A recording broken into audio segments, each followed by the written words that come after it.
First of all, I want to say l'chaim, good morning. Cup full of vodka. I'm joking. It's a cup full of coffee. Had a late night last night. Now, I'd like to start off with a story of a Jewish couple who won the lottery. They make it big. They hit the jackpot. And now they're living the rich life. So what do? The first thing they do is they have to hire a proper butler. You know, they're living in England. They hire a proper butler. And the butler takes care of all of their affairs, all their anything. It's like a home concierge. It's great. So one afternoon, they go out and they tell the butler, you know, we're having dinner tonight. Please don't forget to set the table. We're having the Cohens over as well. They come home that early evening and they see the table is set for 8. So they ask the butler, well, what's going on over here? We told you the Cohens are coming over. She says, don't worry. The Cohen called and they said that they're also bringing the blind nishes. So that's why he set the table for 8, right? Now, obviously, the butler wasn't aware of the nuance of Jewish life. Good morning, Robert. Nevertheless, there is tremendous nuance to how we run our lives, especially during this time when Judaism is relegated to the homes. You know, whilst there's a meme going around social media where you see Satan having a conversation with God. Remember, Satan is a holy angel whose mission it is to test us. And the Satan says, God, I've managed to shut down all the synagogues. To which God responds, not actually. You've actually caused me to open a synagogue in every single home.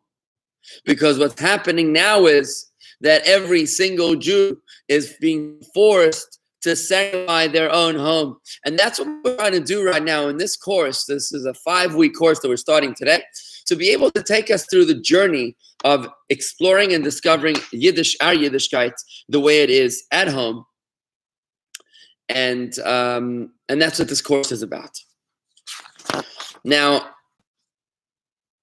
there was a kid who had a bris, and his older brother was crying after the bris. His older brother, you know, the big brother, 5 years old, is crying after the bris.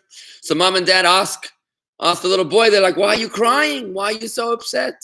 So he says, because, you know, the rabbi at the bris, he said that he wanted us children being raised in a Jewish home. And I really want to stay with you guys. So the goal right now is to be able to identify how we can truly bring sanctity to our homes. We've managed to do a good job of designating the sanctuary, the synagogue, the shul, as a place where we observe our Yiddishkeit. But really, when it comes to Judaism, it is our homes that are far more central to Judaism than our synagogues are. You know that when you build a new Jewish settlement, a new village or city or place where Jewish people live, before you build a shul, you have to build a mikveh. Now, the mikveh is the foundation of Jewish married life. In order to have permissible relations between husband and wife, they have to have a mikveh, which comes to show you that the Jewish Jacob, when he was running away from his brother Esau, was trying to kill him. He's heading over to what ultimately became his destiny, where he meets his wives and he has his children, the 12 tribes of Israel. He stops on Mount Moriah. You know what Mount Moriah is? It's the mountain which ultimately became the site of the Holy Temple. And that's why he has his famous dream. He's laying down, sleeps at night, and he has this famous dream of the ladder. He sees the angels rising and descending. But the Torah tells us that he actually set 12 stones around his body, like some sort of a protection. And our sages say that was a miniature form of a home. He was protecting himself, his body. And it was at that place that he said the next morning, Ein zeh ki'im beit Elokim v'zeh sha'ar hashamayim. This is nothing other than the house of God. And this indeed is the gateway to heaven. What was the springboard? What identified the location of the future temple, of the ultimate synagogue of all synagogues, of the place that we worship God? The place that identified that spot, the X that marked that, was the 12 stones that he set around himself, which was effectively the first Jewish home, the first entity to protect the Jew from the surroundings around him. And indeed, the Talmud tells us that just as the temple service brought atonement to the Jewish people, so too our dinner tables, our food tables at home bring atonement today. That's a fascinating concept. That's from the Talmud Menachos 97a. In the same way that our temple sacrifices brought us atonement then, today we bring atonement through our tables. Think of your humble breakfast table, your dinner table, and that is a place which brings atonement. How do we do that? Through the mitzvahs that we observe around the table in our homes. That is what actually brings us the same blessing that we've received when we were able to serve God in the temple, and perhaps even more. We do that through the mitzvahs that we observe, the blessings that we say, the guests that we invite. And that comes to really show us how central it is for us to be Jewish at our own homes instead of delegating that to the rabbi or to the synagogue. If you think about it, the future of the Jewish people is molded around the Pesach Seder table. V'higadata levincha, and you shall tell your children. The mitzvah of the Seder is to talk to your kids, whichever one of the 4 kids they are. And that is where you pass the gavel. That's where you pass the torch to the next generation. You don't really find that in the synagogue. You find that around. And that's our goal, is to take advantage of this quarantine and to emerge stronger, more spiritual, realizing that we're not stuck in this location, but you're not stuck at home. We obviously have a mission at home, and that we're supposed to fulfill right now. We're going to take the bull by the horns, and we're going to try to identify how we can enhance our Yiddishkeit on the home front. Apparently, the rest of Florida is ready to go out, but South Florida, we still have work to do. The governor, that's why he didn't let us go in the Tri-County area, because apparently we have more of a spiritual mission. It's not because of the governor. The governor is only the messenger of God who really wants to send us this message that we still have more work to do at home. And that's why this course is going to start off today with the Jewish morning. The Jewish morning. How are you supposed to start your day according to the Torah? You go through from the moment you open your eyes until maybe the first 20 minutes of your day. That's what we're going to cover today. And through the rest of the course, we're going to cover how the Jewish law surrounding eating and meals, prayers, and a special 2 classes covering the sanctity of the Shabbat at home. So far, so good. If you have any questions or comments, please feel free to unmute yourself on YouTube. On Zoom, I'm sorry. And if you are on the other channels on Facebook or on YouTube, then I'll be checking there from every once in a while for your comments. But I'm mainly focused on Zoom right now, where I can see all of your lovely faces. So I'm going to start off today's class, which is on the theme of Jewish morning, with waking up, the actual moment of waking up. You see, sometimes getting out of bed can be a difficult assignment. How you start your day makes all the difference. You've got to start on the right foot. And that's why the Code of Jewish Law, the very first words of the Code of Jewish Law read as follows: strengthen yourself like a lion, to rise in the morning to serve your Creator. You should awake in the morning and not let the morning awaken you. Okay, you got to be proactive and not just be woken up. As soon as you wake up from sleep, you should rise eagerly to the service of your Creator. So let's take a quick and analyze this for a quick moment. The first thing I want to tell you is that waking up shouldn't be a reactive experience. It's not that I woke up because I couldn't sleep anymore. I woke up because my kids were banging down my door. I awake in the morning, says King David, and the morning doesn't wake me, because I have a mission, I have a purpose, I'm excited. You know, when you wake up, it's like your daughter's wedding, or something really exciting is happening today.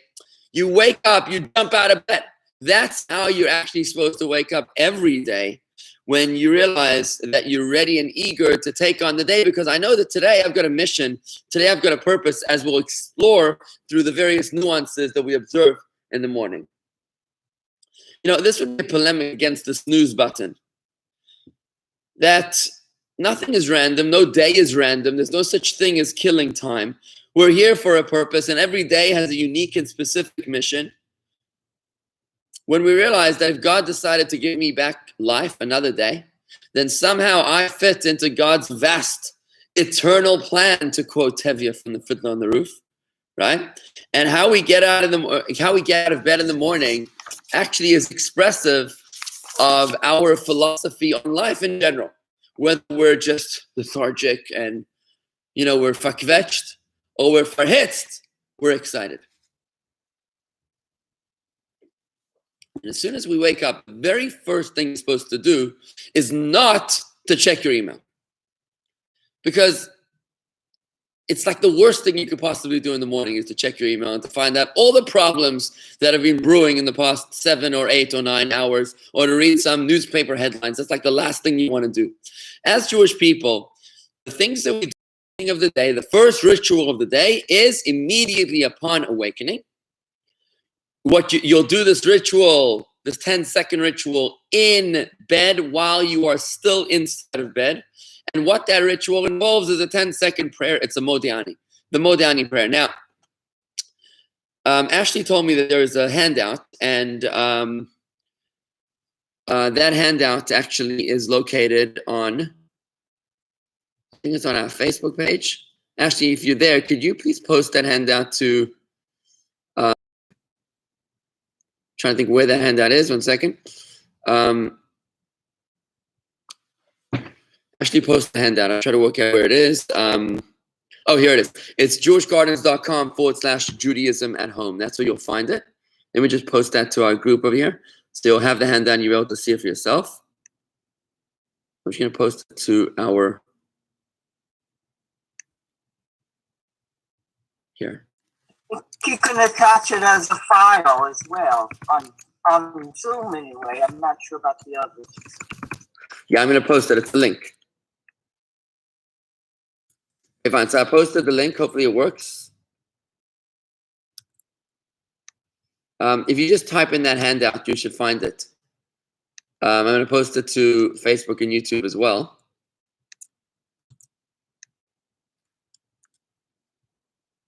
Ashley, if you're there, if you could just make that link live. Oh, there it is. Ashley just posted it on Jewish Gardens. Actually, if you could just to and also to please, and if you could just post it there, that would be very helpful. So I'm not sure if what I posted on Zoom is. Oh shoot, it's not. I made a mistake. I'm sorry, friends. I misspelled our own website. I think that would be better. Anyways, Ashley, I need your technical assistance if you don't mind. You could also just type the link in the chat box. That's exactly what I did. Ah. Okay. Oh, I see. Good. You know what? I'm sorry. I'm typing over here, and I'm really not doing a good job of it. Or Rabbi, if you have a sitter at home. Yes, if you have a sitter, that's another way to. Okay. So, anyways, if you could, I think what I did is I really.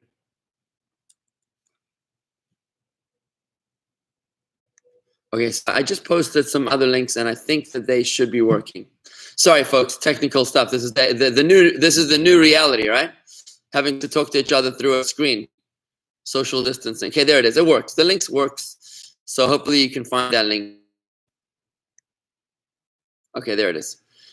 And I think the way you find the link is if you go to the bottom of the page. Okay, so it's actually another link. I'm sorry. I thought it was a direct link, but it's not. So I'm going to post a new link. Experience is the best teacher. Yep. Okay, now I'm posting the real link, okay? So I'm putting it onto Facebook right now.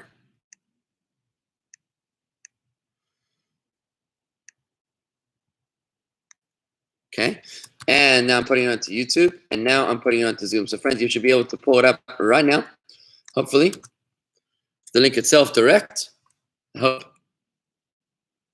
And if it didn't work in Zoom, then you copy and paste. It's there, Rabbi. You have to copy and paste that into your browser, and you'll be able to find it there. Thanks, Mickey. Good morning. So if you look at that link, what you'll do is you'll find that this is the opening prayer that we're supposed to say whilst we're still in bed in the morning.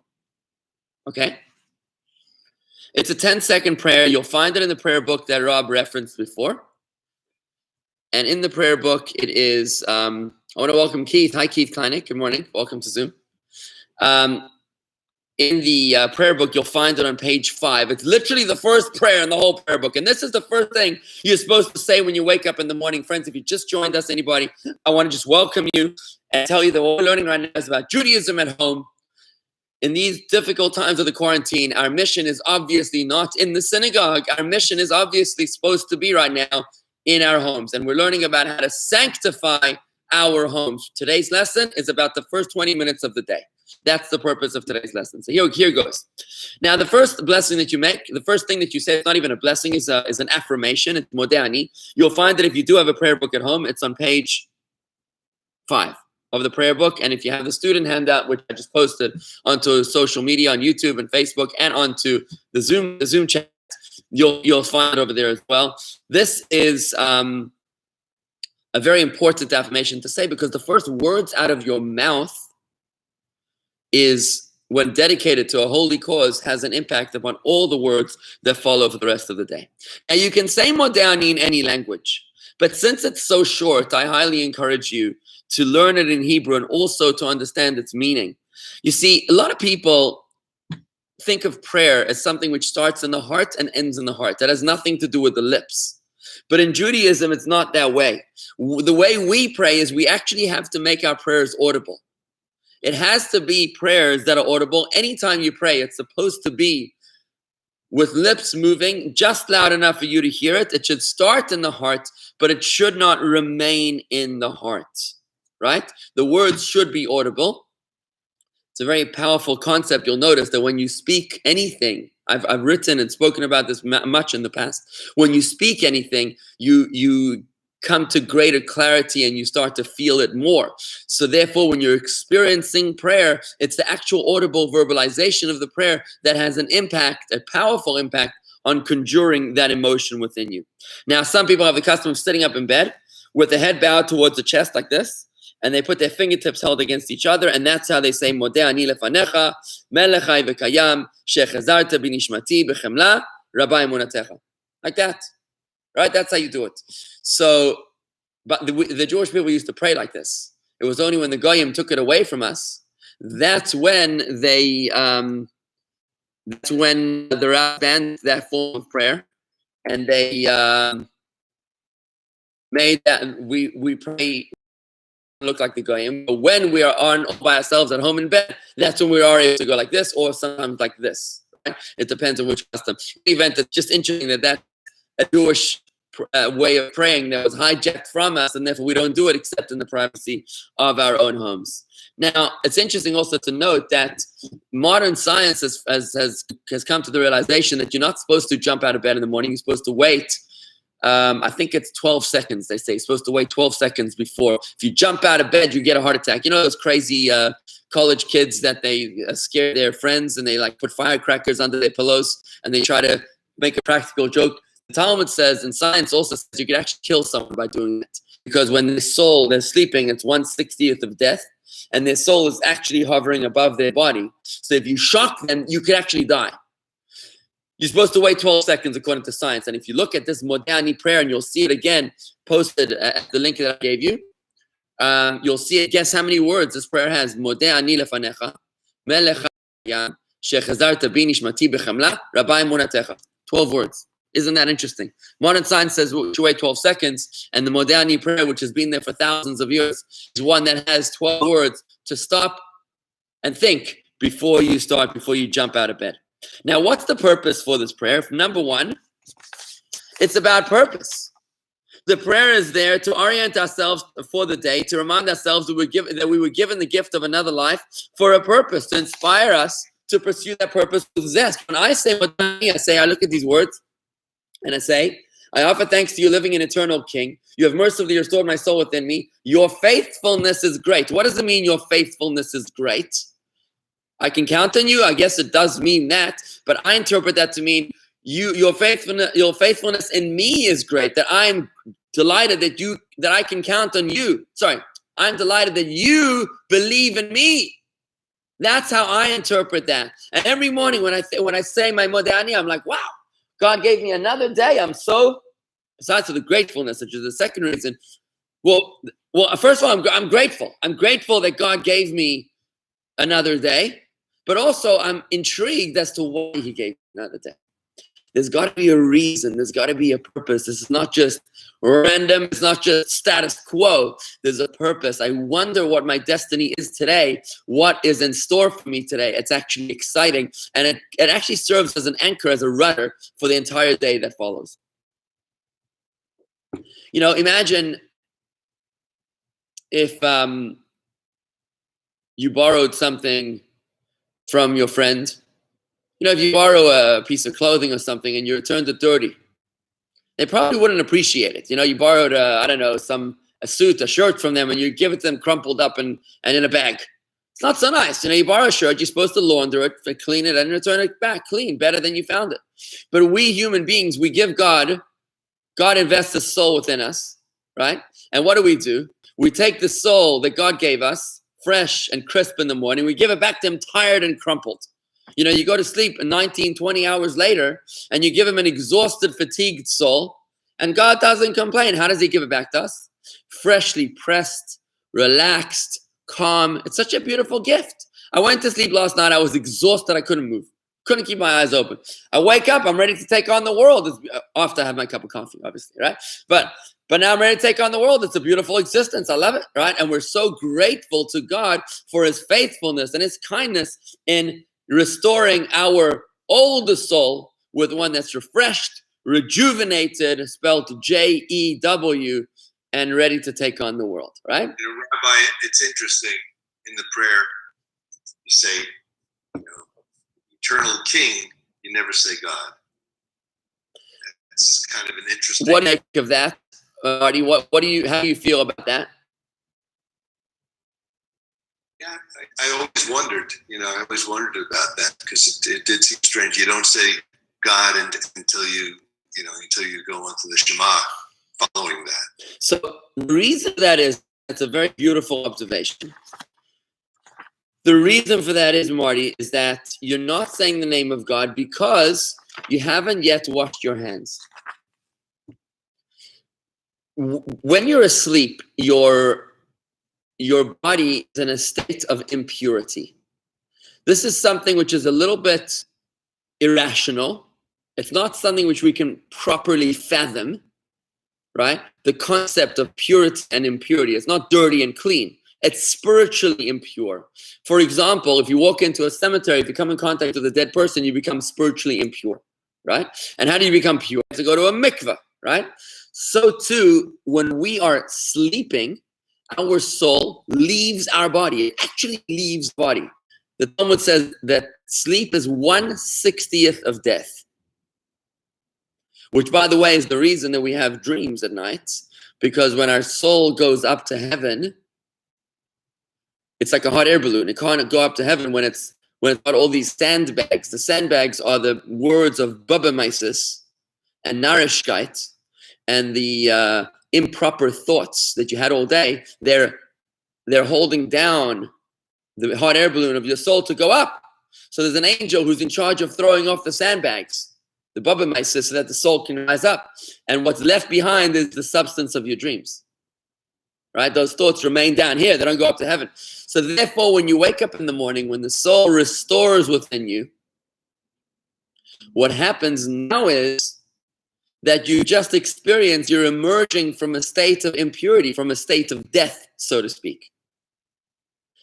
That's why, by the way, when you go to sleep at night, you're supposed to make a confession on your sins, a soul reckoning, like you would before you die. Because it's a miniature form of death. So therefore, when you wake up in the morning, you actually are in a state of impurity until you wash your hands. We'll go through a few moments, how to wash your hands. But until you wash, and one more thing, Okay, we'll evolve that point in just a moment. So let's go through the meditation right now of Modeh Ani. The first thing we say is Modeh Ani. Grateful am I. We don't say I am grateful. We don't say I love you. We're saying you love I. That's how we go. Modeh Ani, where the word I is secondary to the emotion, which is grateful. Which right away, the very first word out of our mouths in the morning is a glaring omission of the ego, of me. We live in an iPhone society. We live in a selfie generation. We live in a time where it's all about self-promotion, me, vote for me, I'm the best, I'm whatever, right? So the first words out of our mouth in the morning is Modeh Ani, grateful am I, where we want our souls to shine by being less aggressive with our ego. Remember the whole bane of humanity, why Adam and Eve were ejected from the tree of knowledge, which was the introduction of ego. So we're trying to fight that ego in the first thing in the morning. And that's why, to answer Marty's question, we do this before we wash our hands. So one reason is because it doesn't contain God's name. But a deeper reason is that when a Jew, the reason we say this in the first thing in the morning is that when a Jew thanks God, that is coming from such a pure place. When I say, God, thank you, it's so authentic, it's so real, that no forces of impurity can really interfere with that level. It's so direct. We just say you in the first person. We're literally talking to God in the first person. When you use someone's name, Marty, you're talking to them like from a distance, right? But it's like more official, right? You don't say, I love my wife. I love her name, right? Because that's much closer when you're talking in the first person. So when we're saying Modeh Ani lefanecha, grateful am I before you, we're accessing a very deep level of authenticity of our soul's organic connection with God. And that's another reason why we don't address God by official title. Rather, we just say you. Okay? In our generation, we speak often about the importance of gratitude. It's very important to have gratitude, right? We speak about mental health and emotional balance. You need to have a sense of gratitude. But we don't often speak about to who you're supposed to have gratitude. Gratitude to the universe. But when we say Modeh Ani, the first thing we're saying is we're expressing gratitude to a very specific source to God. We're saying we're grateful to God. It gives a sense of purpose and direction to our gratitude in general. We're focusing like a laser. Instead of the light dissipating just in all directions, when you have a laser, it's focused in one direction. We're grateful to God. We're able to channel that gratefulness into an actual sense of purpose and empowerment when we realize that God gave us all this bounty. And then we start to think about why that is, right? And we refer to God as our King in the Modeh Ani lefanecha. We say, we offer thanks to you, living an eternal King. Why do we call God a King? Because we're recognizing and affirming that this world is not a random jungle. This world is not a place of chaos and anarchy and of survival of the fittest. There is a king. Yesh balabayit lebirazu. This metropolis has a master. These were actually the opening words that the Rebbe said when the Rebbe accepted the mantle of leadership of the Chabad Lubavitch movement in 1951. His first words, we've studied this in the Minyan group, were Basi, Legani, Achosi, Kala, quoting Solomon in Song of Songs, I have returned, I've come to my garden, my sister, my bride. This world is a beautiful garden. It is not a jungle. It might look chaotic, but really God is in charge. All the time, God knows exactly what he's doing, and we fit perfectly into that plan, which really nurtures our sense of bitachon, our sense of trust, which is what we've been learning about a lot in our Gates of Trust since day one of the quarantine.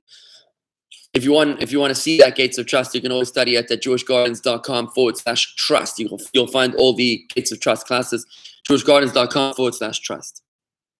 Now, another fascinating meditation that comes out of this tiny little 12-second prayer, 12-word prayer, is we say, Shechazalta bi nishmati, that you have restored my soul, my unique soul.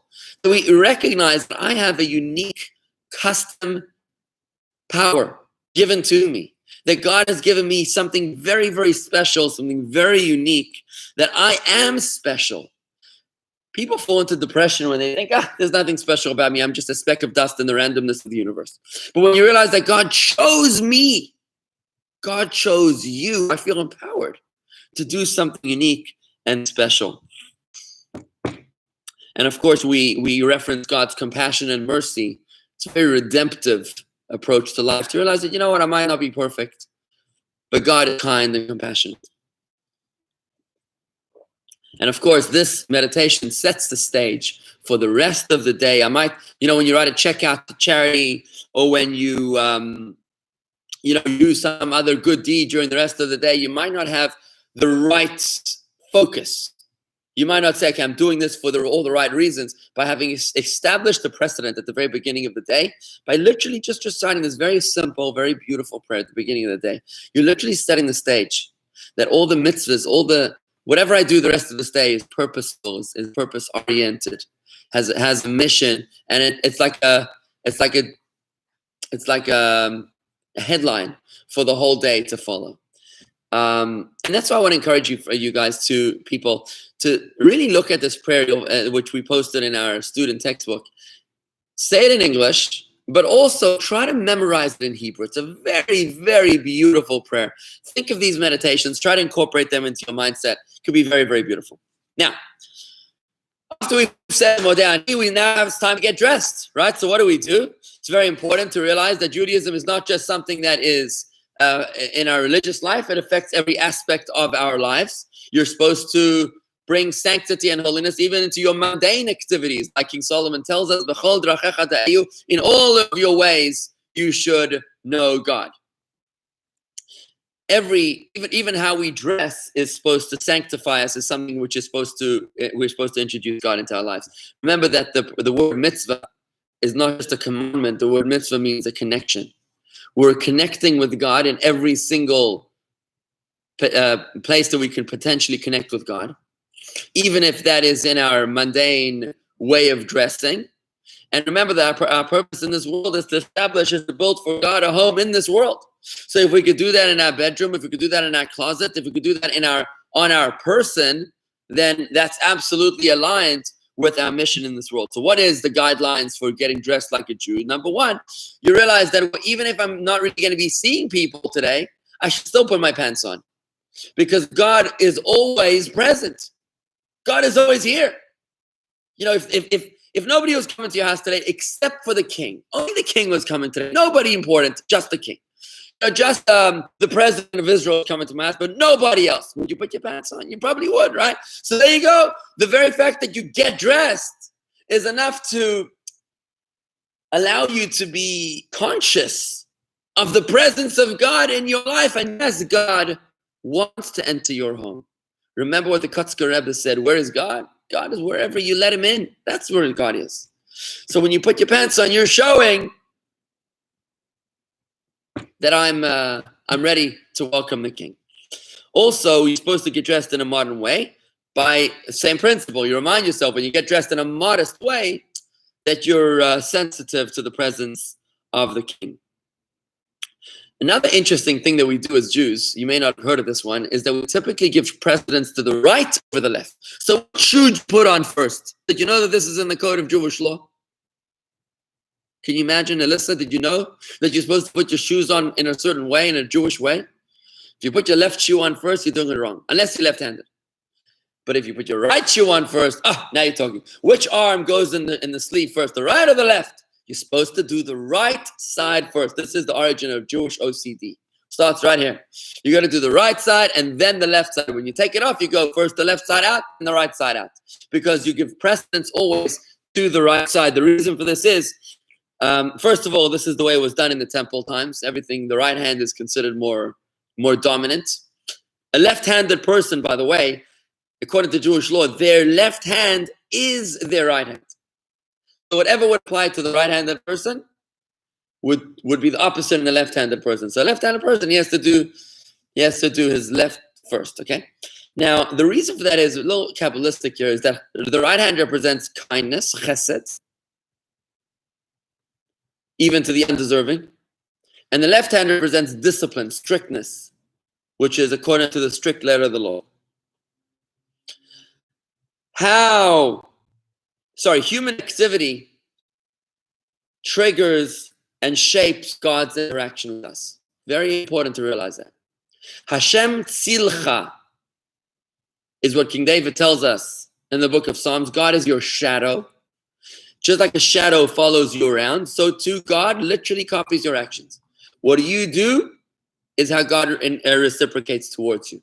When you dominate the right over the left, Kabbalistically speaking, what you're doing is that you're inspiring or affecting that God will also allow the right to dominate over the left with regards to you, that your kindness, that he'll deal with you with more kindness over strictness. God will be more kind to you than strict with you, right? So that's a very interesting thing to be cognizant of, to be aware that I want God to be kind to me and not strict. Therefore, first of all, I'm going to be kind and not strict with other people. But even the way I put my shoes on or put my pants on, one right foot before the left foot is in a way that is mindful. You're literally getting dressed mindfully. Along these lines, you're supposed to wash up and be, if you're not going to see other people in the rest of the day, because you got to realize that we'll learn soon in Tanya chapter 33. I think we're only up to 27 now, but in 33 you'll realize that the most important piece of real estate for God in this world is your mindset, is your mind and heart. Your body is your temple. And God wants to dwell within you. It's not respectful to be sweaty and not clean, even if you're not going to see people today, because God is always with me. I am never, ever alone. And that's why every morning you should take a shower. You should be clean. You know, during the Black Death in what was it, a couple hundred years ago, they blamed the Jews. They said the Jews had poisoned the water. And that's why, ironically, when the Jews weren't dying as much as everybody else during the Black Death, they eventually they started killing the Jews, with the mobs were killing the Jews. It really is because we have very high levels of hygiene. Where before germs and viruses were even discovered, we Jews were washing up all the time. We're washing our hands and cleaning ourselves all the time. I think in those days, they would take a bath like once a month. We would clean ourselves on a regular basis. Ironic, the expression dirty Jew is, right? That how important it is for a spiritual perspective to actually clean yourself every day, because I am the temple of God, and it's important for the house of God to be polished and shining as opposed to losing its luster. Now, just a quick touch over here before I finish the dressing department here. The yarmulke, you know what the yarmulke is for? The word yarmulke is two Aramaic words, Yerei Malka, which means in awe of the king. The fact that you have something on top of your head reminds you that you're accountable to something else. Why don't women need a yarmulke? Because women are far, far more spiritually attuned than men are. When Moses comes down from the mountain, God tells him, first talk to the ladies. They'll buy in first to the message of God, and then you can talk to the men. They're far more skeptical. Right? So that's the reason that we wear a yarmulke, to keep us in check. I got to tell you, it's very interesting. When you wear a yarmulke, I'm driving down the street. If God forbid, I'm thinking of taking out my phone while I'm driving. If I'm even thinking about it, then I know the guy in the next car is going to see me with a yarmulke, right? And it's going to be a disgrace, not just for me, but for the entire Jewish people. So it makes me very, very, very aware when I'm wearing a yarmulke of who I represent and what people are seeing. Of course, we also put on a tzitzis. The tzitzis is a beautiful mitzvah. The mitzvah is a biblical, but the tzitzis is a mitzvah. What the tzitzis is sometimes called as the miniature talis. The mitzvah is that whenever you wear a four-cornered garment, you should wear tassels on its corners. We therefore deliberately seek out a four-cornered garment so that I will at all times be doing a mitzvah. They say about King David that he was in the shower and he was greatly distressed because he realized that he had no mitzvahs. He was very upset. And then he looked at his bris and he said, I still have a mitzvah. But we wear the tzitzis because we want to be literally embraced and enveloped in God's hug all the time. Do you want to be hugging with God all the time or not, right? So that's what the tzitzis is. It literally envelops us all day. It's a four-cornered garment that's got a hole around the head where you put your head in. By the way, this is, in my opinion, the origin for the myth of the hole in the sheet. You know what I'm talking about. There's kids around. So the origin for that myth is because the Gentiles, when they lived in the shtetl near the Jews, they would see these Jews have these bed sheets that they hung up to dry on the clothing lines. They had these like religious tassels sticking out of the corners, and they had a hole in the middle. They're like, what on earth is that thing? And then they stories developed. Maybe the Jews started playing games with them, and one thing developed into another. But that's what the tzitzis is. It's a four-cornered garment. It's literally a bed sheet, or it's like a sheet. That's what it looks like, right? And it's got the tassels on the edge. It's a religious garment. It's got a hole in the head, in the middle. The hole is for your head, not for anything else. Okay, so I'm coffee here. How are we doing so far, guys? Any questions? Any questions? Let me check on YouTube, see what's going on in here. Okay, Facebook. Great to see everybody. I hope, it's really nice to see everybody there. And on YouTube, what's happening is also quiet. Okay, no problems, no problems. This is good. How about Zoom? Any of our Zoomers who would like to chime into the conversation? And Sean, is everything okay? Good. Okay, great. If you would like to say something, please feel free to unmute yourself. Okay, so I'm going to keep on moving forward. Quick question. Yes, Andy. Adam. Regarding the tzitzit. So we were talking about the tzitzits, the katan, the small one. That's like a Talit katan, correct. Right?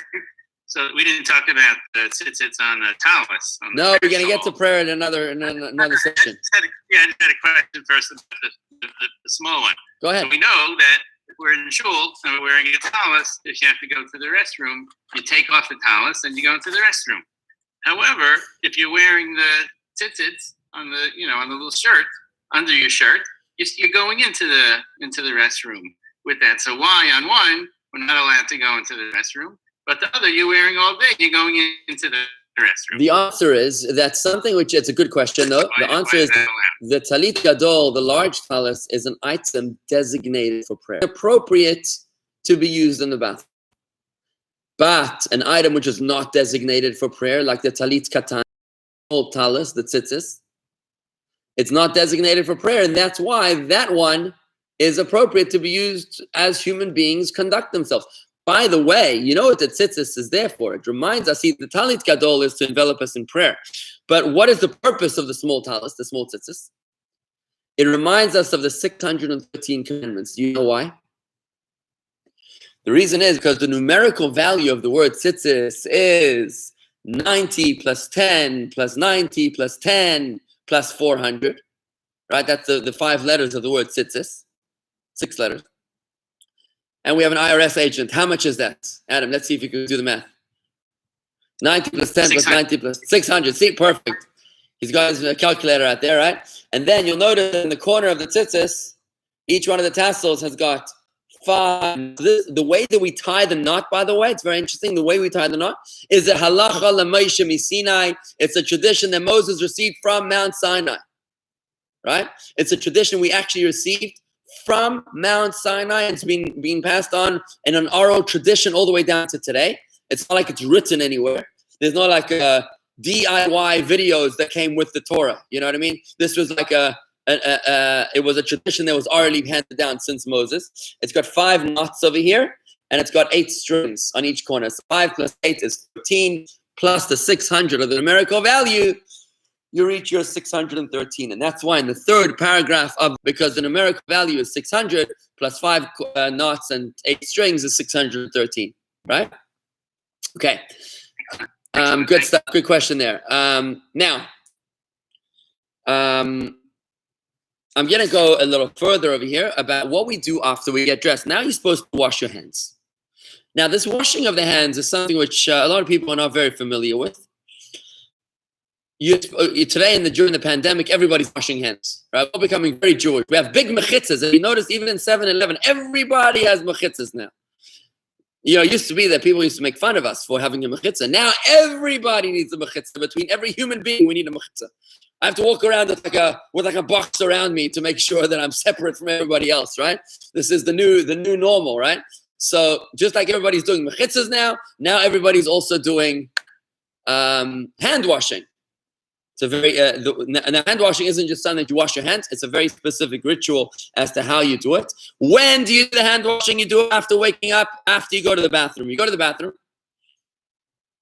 Sorry.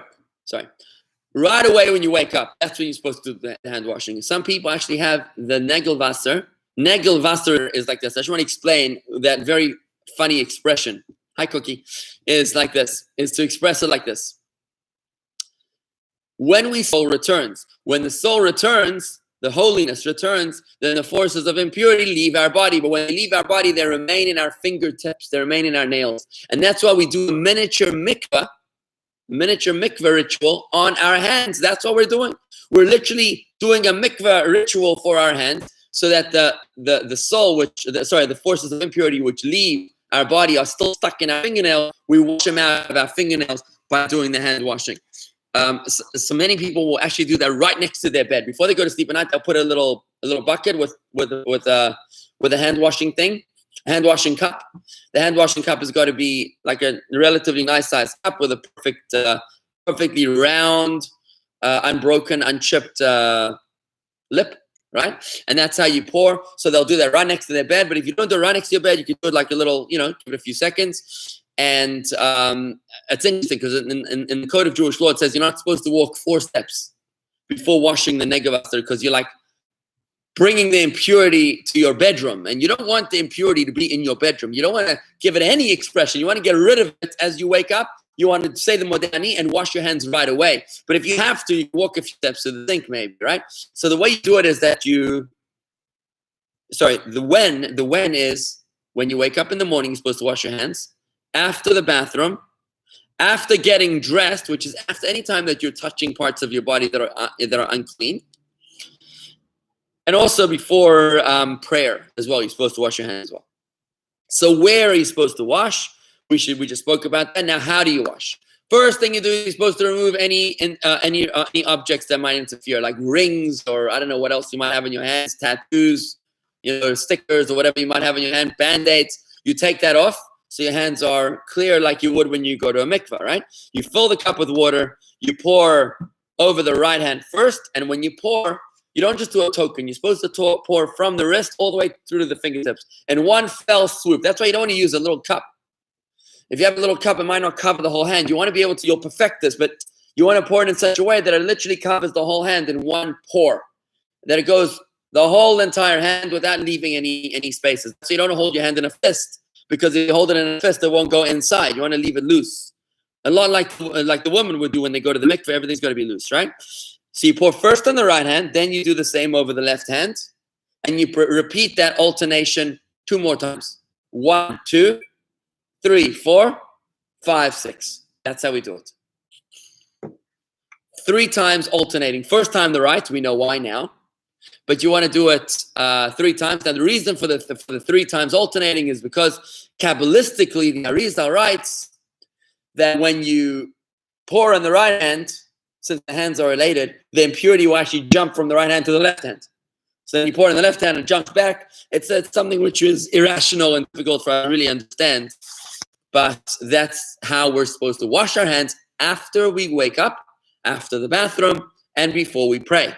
Not to be confused with how we wash before bread. Before bread, we go 1, 2, 3, and 1, 2, 3.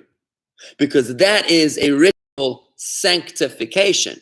Before eating bread, we're becoming extra holy, recognizing mindful eating, that food is a service of God.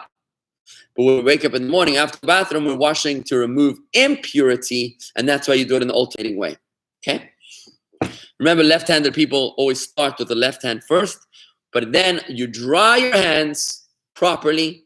And after your hands are now dry, you say the blessing of Al Netilat Yadayim, which is the next blessing. You'll find that in the student handout. It's the next blessing. Okay, that's the first blessing you're supposed to say in the morning. So this blessing, the first blessing you say in the day, is the first of 100 blessings that you're supposed to say every day. Did you know that? Blessings a day. There was actually a time in King David's life when people were dying and he wasn't sure why. So he inquired by God, what's the reason that people were dying as soldiers? And God revealed to him that the reason is because they weren't saying 100 blessings a day. Now, it might sound like a lot to do 100 blessings in a day, but if you say blessings before you eat bread, if you say the morning blessings that you'll see in the rest of the handout, if you daven your 3 prayers a day and you do a grace after meals once or twice in the day, it's very easy to 100 blessings. But it's interesting to be mindful of that concept, that you're supposed to make 100 prayers, 100 blessings, Baruch Atah Hashem Elokeinu Melech HaOlam, every day, right? Now, many people today who are busy with that, especially with trying to get to the 100 blessings a day, because of people are dying today. That's very interesting, Sarah, that you're saying that today, where people are dying, unfortunately, more than usual, they're trying to strengthen this particular mitzvah of being mindful to say 100 blessings in a day. Essentially, if you do the math, try to work out how many blessings you actually say. Try to work out what you do, what your Jewish experience is, and how much. Maybe you hit 100. Try to see how much you reach. It's interesting. Okay. Anyways, so just to talk about the reason that we do the washing of the hands, we spoke about. I think I mentioned. No, I didn't mention this. In temple times, there was a kior, a giant wash basin, where the priests would wash their hands and feet before they would start daily service. And since our body is a temple before God, we're also supposed to wash. We're supposed to wash, right, to remind us that we are like we're a chosen people and a kingdom of priests. That's who we are as Jews, and everything that we do is holy. That's why we wash our hands. What a mindful way to start the day. You know what I mean? You realize I'm holy, I'm chosen, I'm special. I'm here for a purpose. God believes in me, and I'm here to sanctify my hands in the morning, because everything I'm going to touch today is going to turn. Well, it'd be nice to turn to gold, but it's turning to light. It's turning to holy. That's our mission in this world. Okay. Now, another reason that the previous Rebbe explains is that soon after waking, our minds begin to wander, and it doesn't take us long before we start to worry. We start worrying. You wake up, you're like, oh my God, today's the day that I got to pay that bill, that this one's going to call me, that I got to make that other phone call, I got to meet with this one. Ach and vey, it starts pretty early on, right? So the worry sets in. The result, remember, we're learning worry is the antithesis of trust. This results in a weakening of our focus and resolve. The washing of our hands symbolizes the need to wash away the forces of impurity, the worrying impulse that overcomes us at a certain point in the morning. We accomplish this by taking a moment to remember that God is always in control of everything and that we are in good hands. There's no need to worry. And we're thus able to replace with our mindfulness, our worry, with joy. And imagine you start your day like that, with the gates of trust, right? Where you start the day with a very powerful emotion of joy, of confidence, that God is on my side, I cannot fail.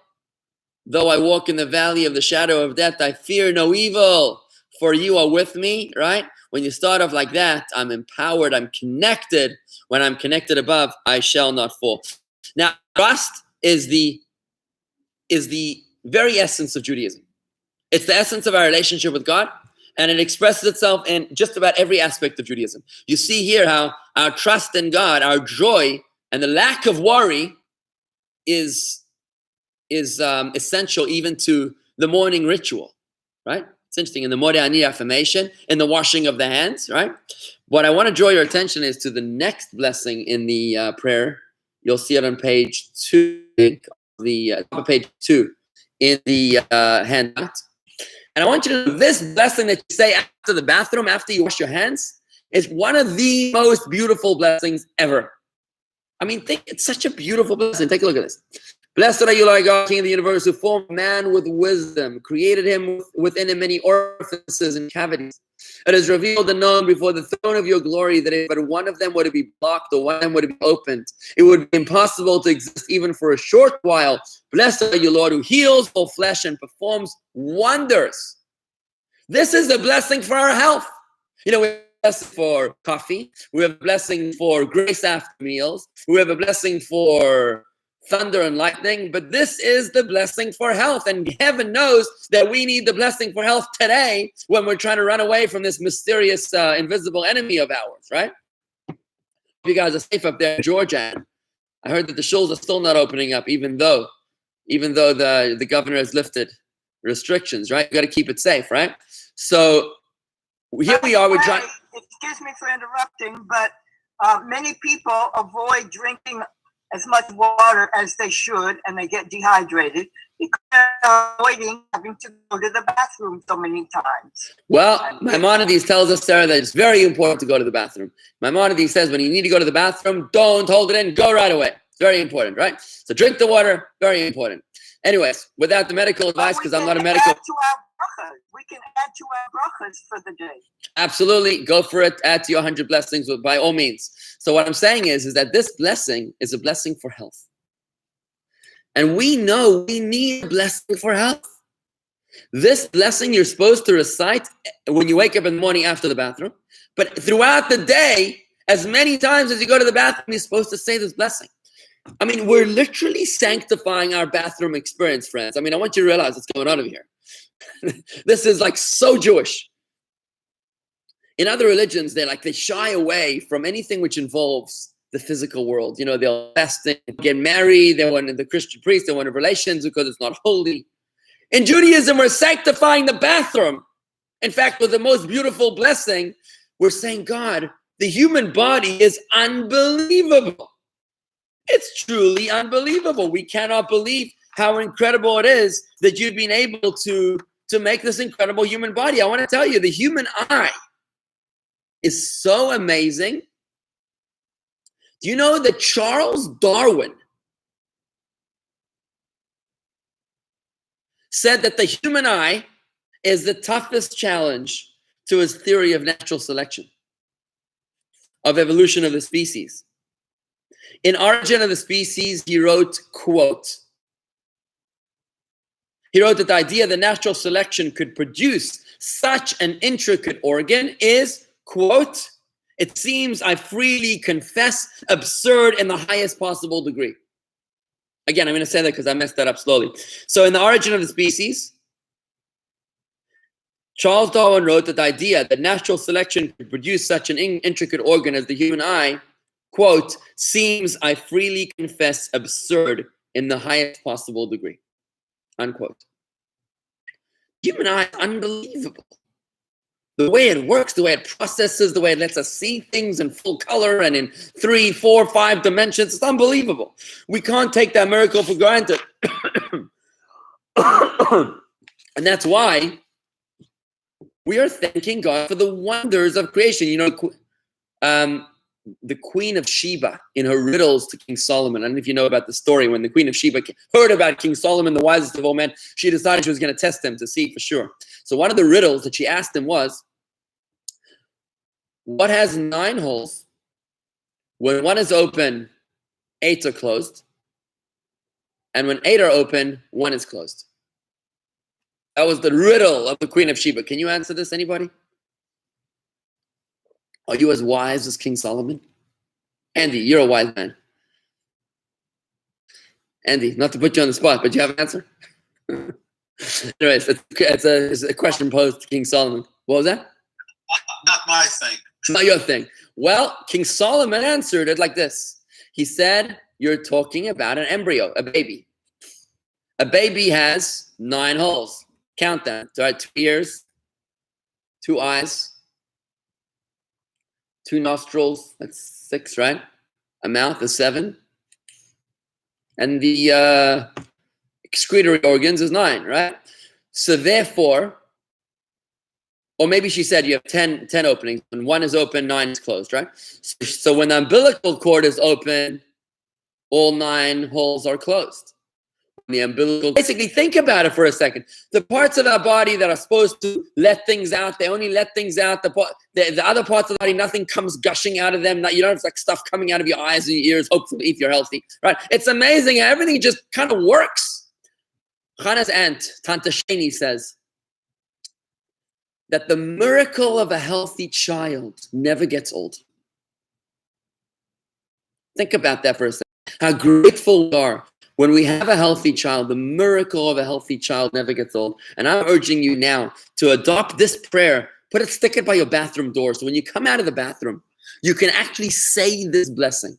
To be mindful and conscious and grateful for everything working properly, so that God willing, you'll be able to have more stuff working properly. You'll be able to show gratitude to Hashem for giving you such great stuff. And when you verbalize the awe, when you verbalize the gratitude, it brings, and we get wowed by the Eiffel Tower, but we don't necessarily get wowed by the human body. When you actually verbalize and affirm the miracle in this blessing on page 2, passage number 3, in the student handout, when you verbalize that and you're mindful of the wondrous workings of the human body and of your gratitude to God for giving you the health that we so desperately need, that's when it comes into our consciousness.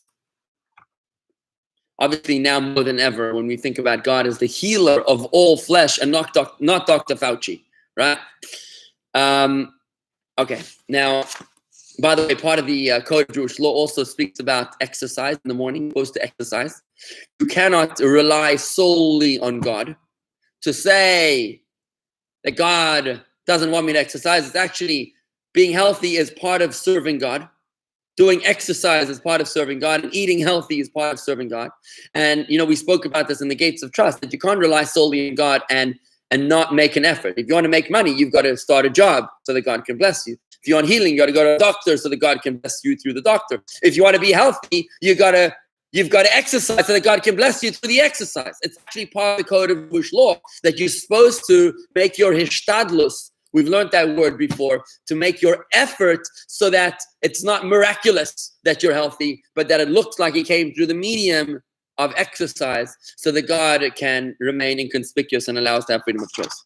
Okay, so I'm going to start wrapping up over here. I'm starting to run out of time here, guys. Pray these morning blessings. This is way before you come to synagogue, by the way. You're supposed to see the blessings in the handout in your home before you even get to the synagogue. These are the morning blessings. You'll find them in the prayer book. I see that Susan has a prayer book in front of her, the blue one. Those are the prayers. You're supposed to say them in the morning before you ever come to synagogue. It's part of the first 15 minutes of your day, right? But you're supposed to actually pray it in Hebrew, because Hebrew is the sacred language. It's the language in which the Torah was written, and the language with which God created the world. Now, the majority of our prayers were composed in Hebrew, and they're far more accurate, more rich, and more potent in their original form.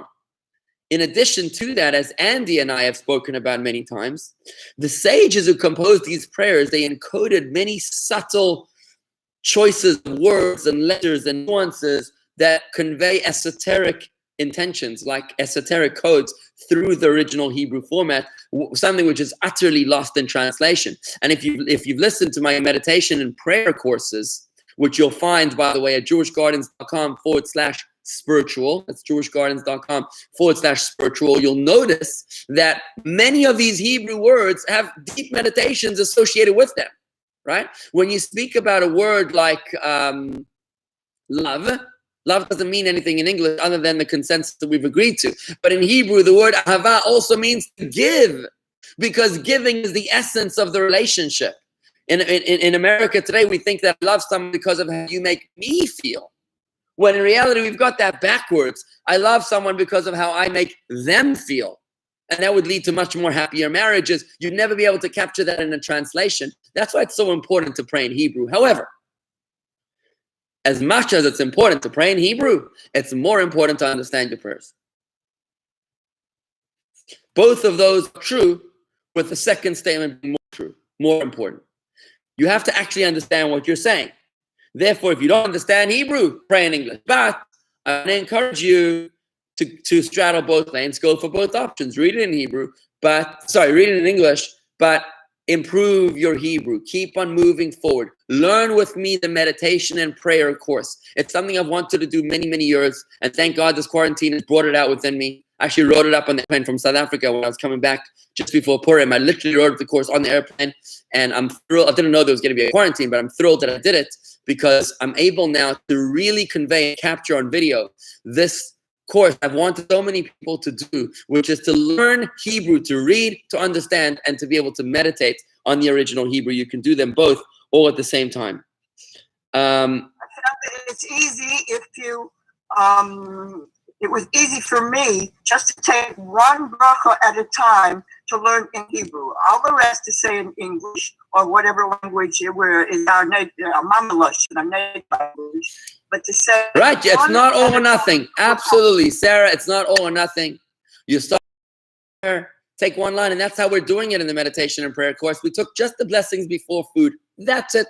We started nice and easy, one line prayers, and now we're moving. We're in the middle of the Shema. We're learning just the first paragraph of the Shema. You don't have to become a Hebrew reading Israeli journalist in one day. Right? You have to learn one word at a time, and our goal is to reach 100 words that become part of our lexicon. So far, we've done about 25. We're well on our way. In our Hebrew word diaries, find those courses, those classes at georgegardens.com/spiritual. I want to just give you a piece of advice here from the Alter Rebbe's Code of Jewish Law. He says like this, as part of that compromise of the Hebrew and the English, he says, maybe you can daven in Hebrew, and whilst you might not understand the meaning of all the words, here's what you do. Despite not understanding the meaning of the prayers, maintain an overall meditation in praying by reflecting, on the greatness of God and the comparative insignificant stature of the human being, and also to picture the degree of undistracted focus appropriate for an intimate audience with a mortal king, and then to consider the far greater focus required when standing in prayer before the King of Kings. Right? So if you just have that meditation in mind, that how lowly man is and how great God is, and how respectful I'd be standing in front of a king, how much more. So imagine we're standing in front of Vladimir Putin or the President of the United States right now, right? You'd be in awe, right? Whether you like him or not, it doesn't matter. The office is one that generates awe. How much more so before standing before the King of Kings, the Master of the universe. That meditation's intent. Kavanah is a very important word to make our prayers soar heavenward. Right? So I'm hoping that we're able to emerge from this quarantine with a much stronger footing in our Hebrew reading and understanding, to be able to say, come out of here and be maybe fluent in Hebrew, maybe fluent in 25 words of Hebrew or 50 words in Hebrew, that you can say, yes, I understand a lot of what's going on, and I can actually pray much more in Hebrew than I used to, and I can actually understand what's going on. There's a member of our show, Steve, who if you look at his siddur, he's written many, many, many words in his siddur, in the sides and the margins, because when he davens in Hebrew, he wants to understand. So he puts these little reminders of what the words mean, and slowly but surely been able to incorporate it in. Now, a few other quick pointers here is that right after we say the blessing of there was one other blessing which we missed out here, and it was Elokai Neshama. Elokai Neshama, you'll find it right after Modeh Ani, actually in the prayer book, which is a bit more of an elaborate version of the Modeh Ani. It's more extended. That's when you stood up, and you're supposed to say all this standing, by the way. When you say Elokai Neshama, you're basically talking about the soul that God has restored within me, and it's pure, and where it comes from, and what a gift it is to have that soul within us. It's more of a affirmation of that meditation. So I highly encourage you to say these morning blessings, have them in the prayer book. If you don't have a prayer book, by the way, you can buy one from the office right here. Just call Ashley at the office at 561-6-Chabad. That's 624-2223. Call the office. Everybody should have the number, and you can just buy a prayer book. We can send it to you here. But after we say that Elokai Neshama and the blessing for after the bathroom, we now hit 14 short blessings. 14 short blessings that cover a lot of different ideas about things that we're grateful for. And let me just do a couple, just to quickly go through it. So the first one is, for example, We're thanking God. Blessed are you, Lord our God, King of the universe, who gives the rooster understanding to distinguish between day and night. What has the rooster got to do with this? Well, the rooster is potentially your alarm clock. You know, they did a study in 2013. They put roosters in the same lighting for 14 days, and still every 24 hours they roosted at the same time. They cock-a-doodle-doo at the same time because they have this body clock. We also have a body clock. I totally see it. When I say body clock, I wake up 1 minute before my alarm clock. Thank God, right? So we're grateful to God for giving us a sense of awareness, even when we're unconscious of differentiating between day and night. We're grateful to God for whichever one of God's marvels woke me up this morning, whether it was sunrise or whether it was weather or whatever it was. And we also are grateful to God for all the wonders of the animal kingdom. But on a deeper level, the word rooster can also mean heart, the human heart. And we're grateful to God, not for the rooster differentiating, but for our hearts to be able to distinguish between day and night, between good and bad, holy and unholy, to be able to give us the courage and the fortitude to handle the moral dilemmas that we will inevitably be having to face in the subsequent hours of the day after we wake up. We're grateful to God for giving us the sense of proper judgment, where other animals don't really have, other creations that don't really have a sense of rational ability to choose. You know, we have a godly soul and a natural soul, but in addition to that, who does the choosing is the rational soul. God gave us this brain that allows us to have freedom of choice, and we're so grateful to God for giving us the gift of freedom of choice. We are truly in the image of God. God can do whatever he wants, and God has given us that same ability to do whatever we want. And that's what we're saying, that we're grateful to God for giving our heart, not the rooster, but our heart, the ability to choose between day and night, right and wrong, good and evil. The second blessing we make is who opens the eyes of the blind. We're grateful to God. And this is, by the way, all the process of waking up. You know, you first of all, you wake up, you discern between day and night, then you open your eyes, right? Opening the eyes is making us cognizant of the blessings. We spoke about Charles Darwin before. But also I want to remind you of Helen Keller. Remember what Helen Keller wrote? Recently, I was visited by a very good friend who had just returned from a long walk in the woods. And I asked her what she had observed. Nothing in particular, she replied. I might have been incredulous. Remember, Helen Keller was blind. I might have been incredulous had I not been accustomed to such responses. For long ago, I became convinced that the seeing see little. That the seeing see little. How grateful we are for the gift of sight. You don't appreciate what you have until you don't have it anymore. Right? I can't wait to be together with you guys. I think I'm going to give everybody a big hug when it's allowed, right? Because we didn't pay so much attention to the hug so much before, but now we haven't had it for so long that I just can't wait to see all of you again, right? When we lose our sight, that's when we realize how lucky we were. So we're actually being cognizant of that every single morning. There's another blessing of stretching out our limbs. Stretching out our limbs on a deeper level is our ability to break free. You know, when you're sleeping, you're sort of like in the fetal position.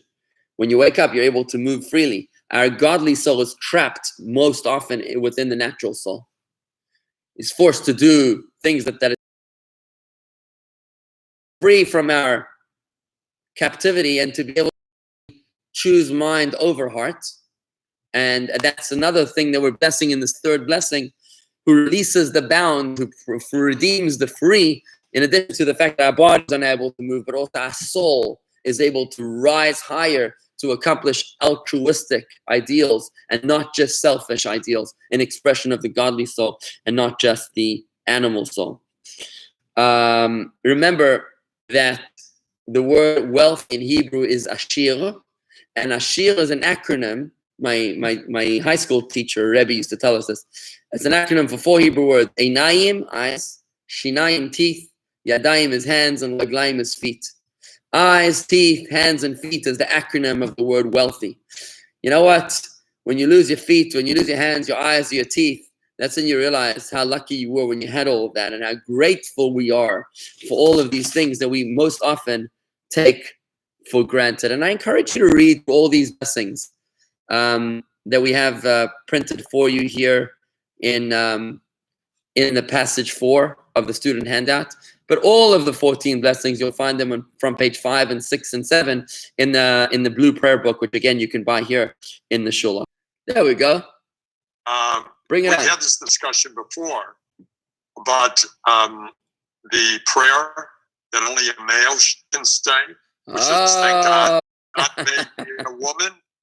Address that, Rabbi. You give me 4 minutes for that? Seriously, Rob. How about give me? Well, then you know what? Why don't you think about this? No. I'm taking it on. I'm taking it on right now. You ready? I gotta put on my boxing gloves. Before you do that, I left my boxing gloves at home, Rob, but I'm gonna do my best on bare knuckles fighting. You ready? Rabbi, could I say something just before you tap from the woman's point of view? Oh, we have a woman answering this question, Rob. So just to clarify, the question is, there's a blessing we say at the end of the 14 blessings. You say, thank you, God. Yeah, I'm going to read it for you here. 1 second. Just before you go, Sarah, just explain the question, okay? So the question is, thank you, God, for not having made me a Gentile. Then we say, thank you, God, for not having made me a slave. And finally, we say, thank you, God, for not having made me a woman. And that was the question that Rob is asking. He had to stir the pot here this morning, right?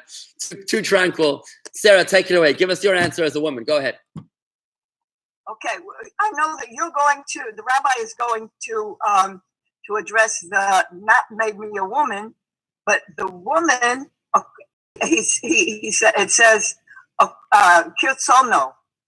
He made me according to his will. What is his ratzon, his will? That I find my purpose and fulfill my purpose. I'm somebody who has a purpose in life. And I have a specific purpose that he's given me. The man has his mitzvahs to do, and I have a mitzvah also, and I have a purpose, and I need to find it and commit to fulfilling that purpose that he's given me. Right. Why can't a man's mitzvah have to be separate mitzvahs? Rabbi, I'm sure will address that. Okay, so thank you for your comments, Sarah. So here's what I'd like to say. That the context of the blessing, or the blessing can't be taken at mere face value, like anything else in the Torah, right? Many stories in the Torah seem to be awful, but when you look deeper, you realize that there's tremendous value to them. For example, if somebody, an alien would land in a hospital and see somebody conducting surgery on someone else, you might think that this world is a horrible place. This planet Earth is a place where they hurt each other. Obviously, there's deeper layers. You got to understand, it's actually a surgery. This guy's sick, and the surgeon is saving his life, right? So you've got to be able to understand the context. Women, it's actually the rabbis that hate the women, right? As if we're not married, as if we don't have daughters or mothers or wives or something. And therefore, they put this prayer in, which is the most disgusting, obnoxious, chauvinistic prayer imaginable, and I'm out of here, right? So you've got to understand the deeper context. What's going on over here is that within these 3 particular blessings, for not making me a Gentile, for not making me a slave, and for not making me a woman, we're actually talking about our ability as human beings, as mortals, to connect with an infinite God. By the way, before that, it says also in Ethics of the Fathers, I just want to read you a quick teaching to put a nail in this coffin, and that's like this. In Ethics of the Fathers, if you have the blue prayer book, you'll find it in the blue prayer book on page 272, top of 272, if you have the prayer book, this one. It says like this. And do not indulge excessively in conversation with the woman. This has been said concerning one's own wife. You're not supposed to indulge excessively in conversation with your own wife. I hope Maureen's not listening, Rob. Okay, you put those earphones on, right? This has been said concerning one's own wife. How much more so? Judy just left the room. Oh, Judy just left the room. Okay. Before you throw the tomato, hold on, all right? This has been said concerning one's own wife, how much more so does it apply to the wife of another? Hence, the sages have declared, anyone who indulges excessively in conversation with a woman causes evil to himself, neglects the study of Torah, and will in the end go to hell. Horrible, right? It's like, what? It doesn't say go to hell. It says, well, in the end, go to Gehinnom. Right? That is chapter 1 of Ethics of the Fathers. So, right. Oh, yeah. Like, what's going on over here? Susan is looking at me like I fell off the moon right now, right? Both Susans, right? So let me explain, ladies. Let me explain what's going on here. So you always have to understand that you got to take things in the right context. In the context of the morning blessings, we're talking about our ability to connect with Hashem. So every human being was created with a purpose. The reason that we discourage conversion is because you don't need to change the way you are in order to have a meaningful relationship with God. If God created you a Gentile, then you can have a meaningful relationship with God as a Gentile with the 7 Noahide laws. I always say it's easier to have a relationship with God, to be righteous as a Gentile than it is to be righteous as a Jew. A Gentile just has to observe 7 Noahide laws. That's pretty easy. It's not even 10. A Jew has to observe 613 to be considered righteous, right? So we believe that God doesn't make mistakes, as opposed to those bumper stickers that say repent or perish, right? If you don't accept this guy as God, you will burn in hell for all eternity, right? As opposed to that approach, we say, no, every person has a relationship with God. Jew or Gentile, black, white, colored, every person. However, a Gentile can only connect to God through 7 mitzvahs. A slave, which is a legal indentured servant if it's a Jew, and if it's not a Jew, there is a concept of a slave. If they were the nations that were supposed to have been killed in Israel, whatever, long story, without getting into that one right now. A slave is considered a quasi-Jew and has more mitzvah obligations than a Gentile. And a woman with time, like tefillin, right? With some exceptions. But most mitzvahs related to time, the woman is exempt from, because a woman has far more important responsibilities, which effectively are being the anchor of the home, right? It's much more important to raise and nurture the next generation than it is to advance your own personal spiritual service. That's why the woman is exempt from mitzvahs relating to time, but a man is obligated in those mitzvahs relating to time. So once again, it's easier to be a righteous Gentile than it is to be a righteous Jew. It's easier to be a righteous slave than it is to be a righteous Jew. It's easier to be a righteous woman than it is to be a righteous man. But we're thanking God here for the opportunity to have more mitzvahs, because remember, a mitzvah means connection. Mitzvah doesn't just mean commandment or a headache. Mitzvah means tzavta, connection. So when you do a mitzvah, you have the opportunity to connect with it. So we have more opportunities for connections as men. For example, the yarmulke we spoke about. We spoke about the tzitzis, right? Which is an obligation for men, not for women. Thank you, God, for giving me more opportunities to connect with you than I would have had if I was a Gentile, or if I was a slave, or if I was a woman, notwithstanding the realization that God does not make mistakes. And if God made me South African and you American, or if God made me black and you white, then that's for a specific purpose. God doesn't make mistakes. He wants me to be this way. So that's why the woman will say, like Sarah pointed out, she doesn't say the blessing of thank you, God, for not making me a woman, obviously. She'll say, thank you, God, she'asani kirtzono, for making me exactly where you want me. I'm comfortable with the way you made me. I'm not trying to be anybody else. Think about the women's lib movement, right? Which is all about being like men. Women have to do all the things that men do. And Hasidic feminists, they say, no. A woman's role is to do all the things that only women can do that men can't. Don't try to be what you're not. Try to be all that you can be. Hannah says, why would I want to go 3 times a day? Honestly, I'm not lining up to be eligible to be in a minyan to count 3 times a day. I'm not interested. I have other interesting things that I want to do because I'm a woman. I'm not trying to be something else I want to be myself. I want to express the full potential of what I was created to fulfill. So that's the context of the morning blessings, which really cannot ever be interpreted on a purely superficial level, just like you can't interpret American law on a superficial level. The right to bear arms, what does that even mean? Does that mean you're allowed to have guns, or does that mean you're not allowed to have guns? The pro and the anti-gun lobby will both argue for you that it means that a defense of their position.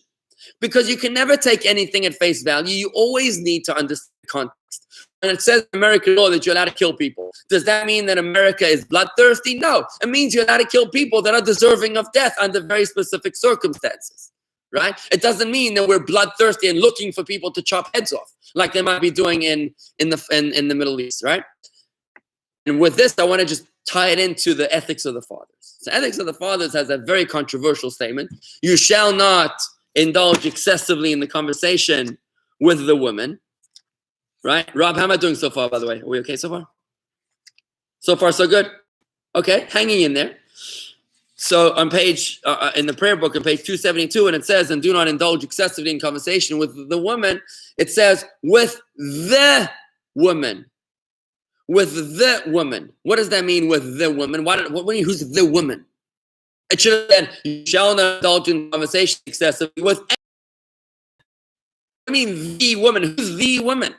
In Hebrew, it's ha-isha. When there's a hey at the beginning of a word, it means the. Who are we talking about? And our sages explain, why are you talking to the woman? If you're talking to her because of her female anatomy, that's disgusting. If you're talking to her because she is a female, that is unacceptable. Talk to her face, no other parts of her body. Look at her dreams, look into her eyes, look at her intelligence, look at her emotions. Look at her humanity, because if you're getting lost in her body, that is shameful, it's disgusting, it's unacceptable. Such a person will go to hell. And that now when you read the Mishnah, it goes like this. And do not indulge excessively in conversation with the woman. Yes, we know that you're drawn and attracted to the female anatomy, but don't indulge excessively in conversation. Don't pick up women, right? You got to speak to them as human beings. This being said concerning your own wife, you're allowed to be intimate, obviously, but speak to her like a mensch, not like a female. Honestly, I cannot understand. For me, it's insulting when any presidential candidate says that because of my anatomy, or I will make a vice presidential candidate who is one of a certain kind of anatomy. I think it's awful. Like, why would you vote for anybody based on their body? You vote because of brains. You vote because of beliefs. You don't vote because of fingers and toes and body parts. That just doesn't make any sense to me, and I hope that's not a political statement. But my point is that a man should never get lost in the woman's klipa, Marty, right? Klipa, which is the facade, the superficial. Look deep inside and see and embrace her soul. That's what you're supposed to do. So let's read this Mishnah. And do not indulge excessively in conversation with the woman. This is being said concerning your own wife, that you shouldn't see her as a sex object. How much more so does it apply to another woman? Hence the sages declared, anyone who indulges excessively in conversation with the woman, mistranslation here in the English, right? If you see a woman as a sex object, brings evil to himself, neglects the study of Torah, and will in the end inherit Gehinnom. How do you feel about this, friends? Hey, Warren, nice to see you. If you'd like to say something, please unmute yourself. Wait, what was that, Andy? There are three Berachot HaShachar that. So here you picking up on Rob's thing of stirring up the pot and Chabad being supposedly joyful and positive. So here we have three things that could be said better in a positive way. So the one that you just said is one of them. So instead of saying Shelo Asani Isha, say instead Shasani kirtono, which is applicable to both men and women. And likewise, shelo asani goy could be she'asani Israel, if you want to say positive, or shelo asani aved, that didn't make me a slave, say she'asani ben chorin, a free person. And so not to tout another style of observance, but others have used these. Okay. What do you think? Susan is shaking your head. Why are you shaking your head? I don't agree, because people need to look at each other. They are. Women are different from men. But if they look at women as intelligent, capable beings, that's all it should be in a conversation. That's not conflicting with the idea that you say the same thing in a positive way. So Andy, I'd like to say to you like this. Personally, I learn through the Socratic method. I love to teach through the Socratic method, which is learning by asking questions, and more specifically by contrasting. So the Talmud would always ask a question. So you said the answer is this. Lemay nafkamina. Lemay nafkamina means what is being excluded by this answer? What's the difference when you say A? What is not being incorporated in the answer when you say A? Oh, so you're saying it's not B. Now I understand the parameters of A. In other words, when you understand what we're not talking about, that's when you're clear about what you are talking about. When you drive down the highway, when I know that that lane is going the other way, that's when it's very clear. The good fences make good neighbors principle allows me to be confident that I'm going to survive this drive when I know that there's clear demarcations, right? So I know my identity. When through the contrast. So I think that the intent over here is certainly not to insult any of the three, the Gentile, the slave, or the woman, right? I definitely don't think that was the intent. I think that the intent here is to understand who I am by understanding who I'm not. So the first thing is, I'm not a Gentile. I'm not a slave. I'm not a woman, right? So that helps me understand, because if I just said that I am a Jew, it would be difficult to understand the parameters and the novelty of that. It's only through the contrast that you're able to understand what you are. For example, when you try to find out a vaccine, or when you try to do a medical test, you need to have a placebo, or what do they call them? You need to have a control group that you're contrasting against. That's when you're able to see what's going on. You follow what I'm saying? No, that's clear. It's clear. Rabbi, I happen to agree with Andy. I think you give too much credit to the forward thinking of the rabbis of 3,000 years ago who created these blessings. You know, when you realize that slavery existed in the world up until 100 years ago, 200, 150 years ago, that women's rights throughout the world were limited until 75 years ago. I think these blessings express the view of the time. I like your explanation, but I think that's an explanation that is derived from your experience of the last, however long you were born, and how the world has evolved. But I think that if the goal was to glorify each person's abilities, what they bring, whether they're as men or women, it could have been expressed as he said it, as opposed to the thinking of this day, which was, thank God I'm not a slave. Thank God I'm not a guy, and thank God I'm not a woman. Why would you say thank God I'm not a guy? Rob, wouldn't it be better to say, I wish I was a guy? Because the goyim were living lives of power. They were constantly persecuting us. Why would you have wanted to be a Jew? I mean, wouldn't it be more desirable to be a guy in those conditions? Rabbi, it's the perspective of who wrote it. Guy didn't write this. It's written by the rabbi. Because it's written by the rabbi, it's taken from the rabbi's perspective, not the slave. So let me say this to your point, to Rabbi Marty. I want to say this to your point. You got to remember that the rabbis that wrote this prayer book were the men of the Great Assembly. The men of the Great Assembly means these are the people that came out of Persia after the Purim story. You're talking about Mordechai and Esther. You're talking about Ezra and Nehemiah and Zechariah the prophet and Haggai the prophet and Malachi the prophet. You're talking about the era of prophecy. These people didn't just write the Siddur based upon human convention and understanding. This was divinely inspired. And that is fundamental to how we approach the Siddur. That we don't view it as just a nice poetry similar to Ernest Hemingway or something. We see it as something which is truly godly in its makeup.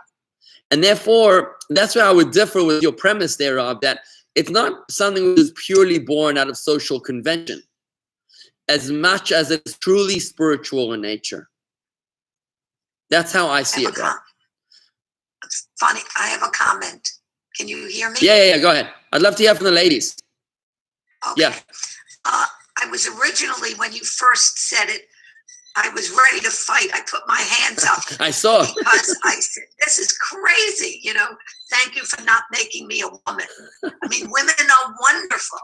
I mean, I feel I have so many attributes more than men have. Yeah. And my first thought was that thank God for not making me a woman. I didn't have to give birth. I didn't have to raise kids. So it's basically what you were saying. And the explanation, I don't think you can change it. It was written when it was written. And it comes, as you said, it comes from God. So that's the way it is. I don't think we can go in and change it. But I think that it was not offensive to women. I used to think when I first started learning about Chabad and Hasidim and all of that, I used to come to a shul and be separated and be offended in a way. That was uncomfortable for me. Why do I have to sit behind this screen? But I understand after learning, I'm dry. After learning about it, it makes, it's just an understanding that men and women have different purposes. We're reborn again. We come back, we die, and then we're reborn again, or we're whatever it is. Do we always come back as a woman? Actually, interesting question. I want to address both of the things that you just said. So first of all, I have seen a source that states the following. I have seen a source that when it comes to reincarnation, if a man comes back as a woman or the other way around, that is why men will have female tendencies. Interesting, right? Interesting. And you can expand that as you wish, okay? But I want to address a very interesting point, the first point that you said, which I think is going to tie this all together. And it's connected with what you just said, and it's also connected with what Terry Zweig is telling me on YouTube. So Terry says, I think that the phrasing of the prayers has to do with us taking responsibility for who we are. It gives us the opportunity to contemplate these ideas, responsibility and ownership of ourselves. And I think that really is the essence of what we're talking about, and allow me to explain. You see, if I am I because you are you, and you are you because I am I, then I am not truly I, and you are not truly you. Ich bin ich, weil du bist du, und du bist du, weil ich bin ich nicht ich, und ich nicht ich. Und du bist du, und du nicht du. That's a famous Yiddish expression from the Kotzker Rebbe. But if I am I because I am I, and if you are you because you are you, in other words, if I'm comfortable in my own skin and you are comfortable in your own skin, if I am I because I am I, and you are you because you are you, then I am truly I, and you are not, sorry, and you are truly you. You see, much of the world's wars have been fought from insecurities. You know, when other religions felt that they were insecure about their own faith, it bothered them that other people worshipped another god. Till this very day, right? If you, well, maybe not till this very day, but through much of human history, the Muslims would kill anybody who doesn't believe in their God. I think it probably does still happen today. The whole jihad, that's what it is, right? It's a holy war. If you don't believe in my God, then you must die. Where does this come from? It comes from insecurity. That's where it comes from. And even the Christians, who today are wonderful friends of ours, thank God. But why did they burn us at the stake in the public square in the Spanish Inquisition? Why did it bother them to know that we were serving our God? Because they were insecure about their own God. Jews never had this problem. We've always had the live and let live approach. You know, we'll mind our own business. You mind your own business. Just don't bother us. We'll live and let live. Everyone will be happy, right? That's why we've never really killed anybody for not believing what we want. We say, you want to become a Jew psychiatrist? Go see a doctor, right? We don't say to them, you know, sign here, right? God doesn't make mistakes. Then you believe that the way I was created is exactly the way I'm meant to be. She'asani kirtsono, that God made me exactly the way I'm supposed to be. And with that approach, when you don't have a chip on your shoulder, a woman is not offended when a man says, thank you God for making me a woman. Because she, just like Susan just said, I don't care what you say or what you think. I am who I am. I know that I have responsibilities and qualities that men don't have. And I'm delighted. It doesn't bother me that you think differently or believe differently or behave differently. Right? I am I because I am I, not because you are you. And I'm not trying to be like you. I'm trying to be all that I can be. And that is what I believe is Hasidic feminism, is Jewish feminism is all about. It's not about being like men. It's about fulfilling everything that women could have fulfilled. And it's with that premise that nobody needs to be offended when I say, thank you God for not making me a Gentile, because I respect the Gentiles. They're not evil or ugly. Neither are the slaves and neither are the women. They're just different. And that's okay. You know, when Korach comes to lead a mutiny against Moses in the Torah, he says, everybody is holy. Who do you think you are, that you guys are the leaders of the congregation? Moses says to him, look at the day and the night. God created the world with divisions, with mechitzas. There's day and there's night. It's not light all the time or dark all the time. That's how God created the world. There's Jews and there's Gentiles. There's black and there's white. There's Jewish and there's other religions. And it's okay. And everybody has to be comfortable with who they are. And if we can adopt that approach, then we won't be bothered when other people are different to us. How do you feel about that? So, Rabbi, why is there a prayer that says, thank God for making me not a man? I think the women have a better prayer. They say, thank you, God, for making me the way that you made me. I think that's an even more accurate description, where they are truly expressing self-esteem without the contrast. I wouldn't appreciate my difference from the Gentile, the difference from the slave, and the difference from the woman in terms of how many mitzvahs I have. Let me give you a quick example. The Rebbe had this extraordinary ability that anyone he talked to, he would make them feel like you are the most important person in this entire world. So when the Rebbe was talking to the shluchim, the emissaries in the corners of the world, he would say the shluchim are the most important people in the world because they're the ones that are bringing Mashiach in the corners of the world. Then when the Rebbe was talking to the preschool Rebbes and teachers of 5 and 6 year olds, the Rebbe would make them feel like they are the founders of the next generation, and without them, there is no continuity to the future of the people. Then the Rebbe would talk to the people that build mikvahs, and he would make them feel that without the mikvah, there's nothing, and we couldn't exist without you. And no matter who the Rebbe spoke to, even when he spoke to Shirley Chisholm, who was the first black congresswoman elected, right? And she came in feeling extremely insecure about her placement because she was given something in the Midwest, being in charge of agriculture. A congresswoman, a black congresswoman from Brooklyn, was given an assignment of agriculture in Idaho, right? And she came crying to the Rebbe. The Rebbe said, "You're such an important person. Do you know why? Because you can give free milk and food stamps to poor mothers and children in Brooklyn because you're in charge of agriculture. And that's how they created the WIC, whatever it's called, the food stamp program, right? Amazing. It's about being comfortable in your own skin. That's the basic premise of the doctrine of divine providence. I am the way I'm meant to be, and I am where I need to be. So for a woman, she says, thank God for making me the way you made me. But a man, he could feel bad that he has so many mitzvahs, he has so many obligations. He could really feel like he got the raw end of the stick more than any other human being in the face of the earth. I have 620 commandments because there's also 7 extra rabbinical ones. And a Jew can complain and you say, God, why did you do this to me? Why don't you have to wreck every vacation of mine by giving me Shabbos? You have to wreck every cruise trip because of kosher. You've got to wreck every morning sleeping in plans because I've got daven, right? Why did you do this to me?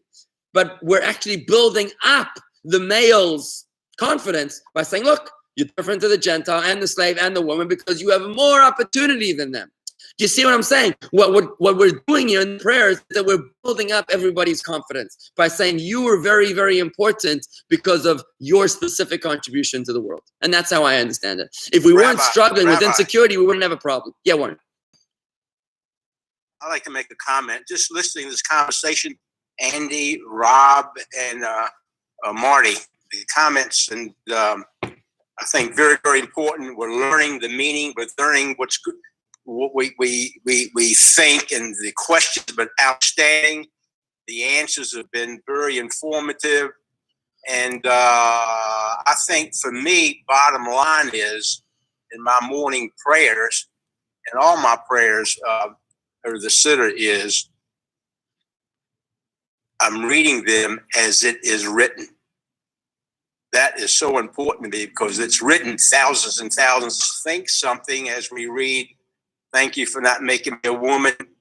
That's one, you can think whatever you want to think, but I think the prayer itself, to me, you say it as it is written because that the tradition, we are, I guess if we want to, the conservative or the reform movement, if you don't like something, you change it, with convenience of a change for the times.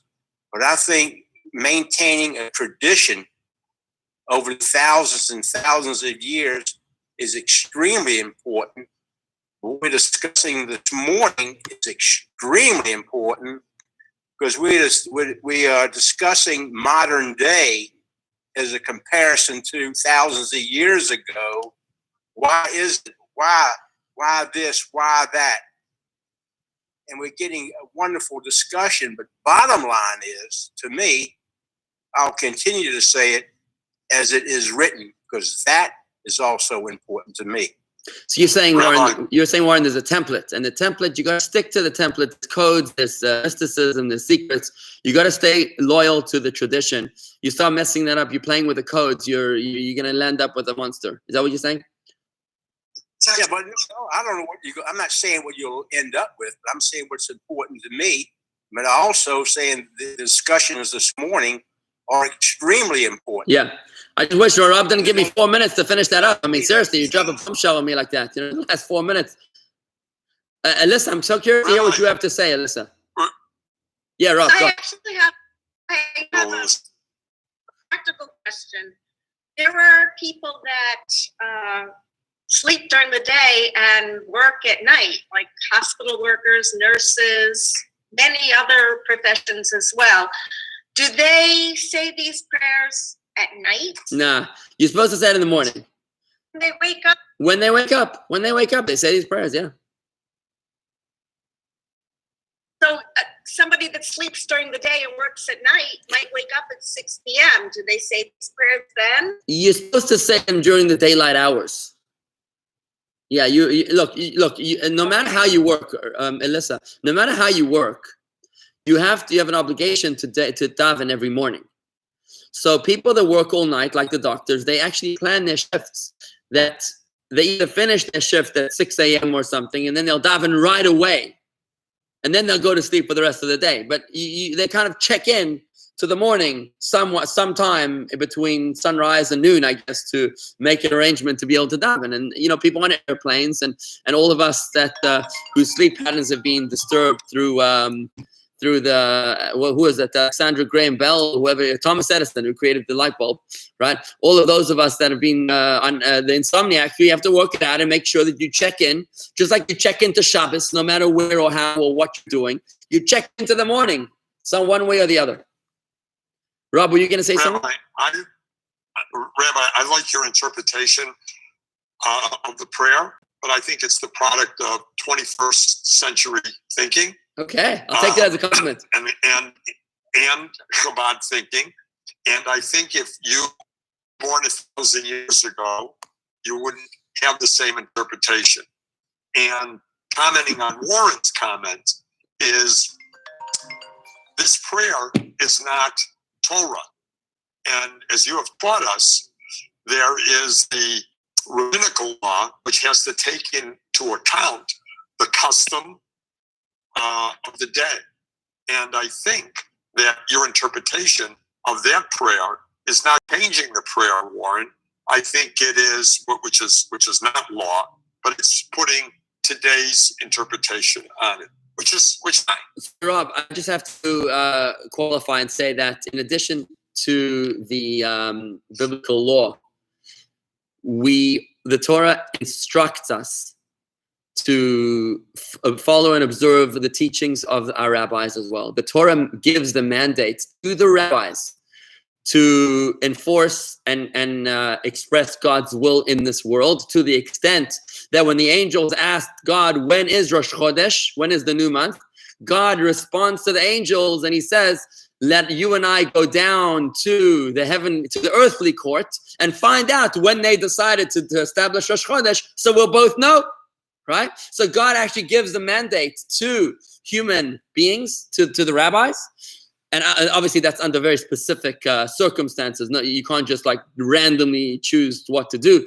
but under the very specific framework, the rabbis were given the mandate to be able to express God's will in this world, and therefore, it's the template that the rabbis have, that the wise men have instituted, is considered as much Torah as the Torah itself. It's kind of like when coins are minted by the king, and you decide, well, I don't like the way the guy's nose looks. I change the coin to look like this, or change the U.S. dollar because I don't like Franklin so much. I'm gonna make my grandfather on the U.S. dollar. Obviously, that's playing. You can't do that. You can't change the template. Once the template was signed, was sealed, was established by divine inspiration, by prophecy, it's something which we stick with. And a second thing I want to say to your first point is that maybe 1,000 years ago I might have seen this differently. I can tell you this, that I am a product of my Rebbe, of the Lubavitcher Rebbe, and it is the Lubavitcher Rebbe's extraordinary worldview of being able to understand and appreciate every single human being's role in the universe, including men, women, and children, and goyim, and slaves, and everybody else. It is that worldview that has shaped my worldview as his student and ambassador, as his shaliach, to be able to interpret it in this way. And I think that I'm honored to be able to be a student of the Rebbe, to be able to bring that profound wisdom to you as well. So I don't know what I would have thought 1,000 years ago. You might be right. I would like to find a Rob. Rob, I'd like to respond to you with all due respect. That piece of art on your wall behind you, is that your template as far as women? Why do you think it's a woman? Helen told me so. It's obvious. It's a vase. It's a vase. Good answer. Good answer. Well said. So perhaps, Warren, it's your thinking. Warren, there you go. Beauty is in the eye of the beholder. So I think it's beautiful. I think it's beautiful. I mean, with respect to what you said, Rabbi, you represent Chabad and those teachings, and that's great. But there is a mystical connection that I think Warren connect by using those, by using the words that centuries earlier. We really connect with people with the same through the same words. Connect with fellow Jews through the centuries back. And at the same time, we connect with Jews. Who is that talking? World. Helen, your microphone. One Helen, your microphone is on. Yeah. Hiya, Helen. So just to make that point, by using the same words, we're connecting with fellow Jews through the centuries, and I think this was Warren's point, that we're using the same words. We have a connection. We're establishing a connection. And while we may disagree and we see the downside and alternatives, and you know, we have to respect all Jews, whatever their denomination is, but still using the same approach as those used centuries ago, and the same approach that Jews at the same time use throughout the world. We're kind of connecting as one people, one organ. Throughout the world, so there is a value in that. You know, so and, I'm arguing. And it's a very, very nice point. I love what you're saying, and I want to just extend that to this following closing point. I want to say, let's try to evolve into a new perception of reality. Instead of walking around with a chip on our shoulders, worrying about what everybody else is thinking about us. And why does this one say that? And why does that one say that? I couldn't care less what they say about me, because I am who I am, because I am who I am, right? I'm not defined by you. I'm not defined by what someone else thinks. It's about an attitude of accepting and relating to the doctrine of divine providence. I was created perfect. I was created exactly the way I need to be, if I'm a man or a woman or a Jew or a Gentile. And I've got a purpose. I've got a mission. I've got a modeh ani lefanecha, for having restored nishmati, my own soul. My unique, my custom soul, you've given it to me. I've got my own mission in this world, notwithstanding all the other people that were born today. I've got my own unique mission. And instead of walking around with a dark cloud over our head, being angry that other people might be potentially putting us down, let's try to embrace the doctrine of divine providence and say, I exist. I'm unique, I have my own purpose, and I'm excited to discover what my unique purpose and destiny is today. And instead of getting lost and wasting energy on not making me a woman, I think that we should evolve our mindsets and perceptions of this reality. All right, folks, I do have to sign off. Almost Shabbat here, lots to do. But I want to thank you, everybody, for joining me here for this fascinating conversation. And thank you, Robert, for always stirring up the pot, as you said. That's why you are the chairman of the Millionaires, right? Because we can always count on you to stir it up. Thank you, everybody. Lots to think about, and a pleasure to see you. Shabbat Shalom. I'll be sending out my sermon, hopefully a 2-minute sermon, a little bit later today. Look out for it in the email.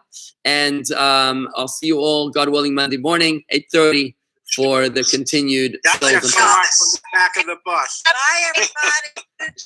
Shalom, shalom, everybody. Thank you so much. Shabbat Shalom.